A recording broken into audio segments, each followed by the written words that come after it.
আইপিএলে release player date চলে আসছে অলরেডি। কোন টিম কাকে রাখবে কাকে না রাখবে সেই সব প্লেয়ার চলে আসছে, কিন্তু কলকাতার প্লেয়ারের পাশাপাশি কলকাতা টিমে দরকার ছিল কোচিং প্যানেলে কাকে কাকে আনতে চলেছে।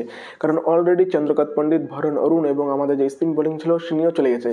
আর সেই চন্দ্রকান্ত পণ্ডিতের জায়গায় হেড কোচ হিসেবে নিযুক্ত করেছে অভিষেক নায়ারকে, এবং সেই অভিষেক নায়ারের সাথে আর কে কে থাকবে এই কোচিং প্ল্যানে সেটা নিয়ে আমাদের মনে অনেক দিন থেকে একটা প্রশ্ন ছিল।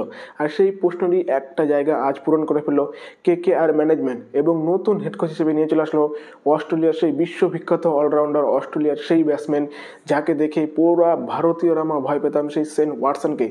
এবং আমার মনে হয় একজন যোগ্য মানুষকে নিয়ে চলে আসে। আমাদের প্রথম প্রায়োরিটি ছিল কিন্তু সেই ইয়ন মর্গেন, কিন্তু ইয়ন মর্গেনকে আমরা পাইনি, কারণ তিনি কোচিং প্যানেলে আসতে চাইছেন না, তিনি তার ফ্যামিলিকে সময় দিতে যাচ্ছেন।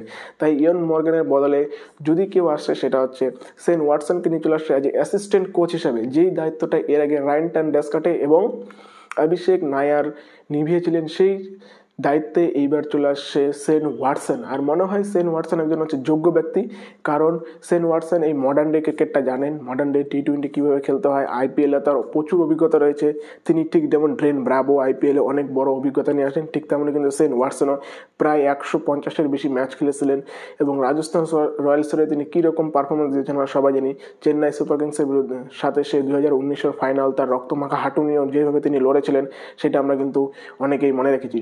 সেই সেন ওয়াটসনকে নিয়ে চলে আসে কলকাতার কোচিং প্যানেলে। তার যে অভিজ্ঞতা সেগুলো নিশ্চয়ই আমাদের টিমের প্লেয়ারদের সাথে শেয়ার করবে, এবং আমাদের প্লেয়ারকে এই বছর 2026 আবার নতুন রূপে দেখতে পারবো, যেটা আমরা 2024-এ দেখেছিলাম। কারণ 2025 আমাদের জন্য একদমই বাজে ছিল।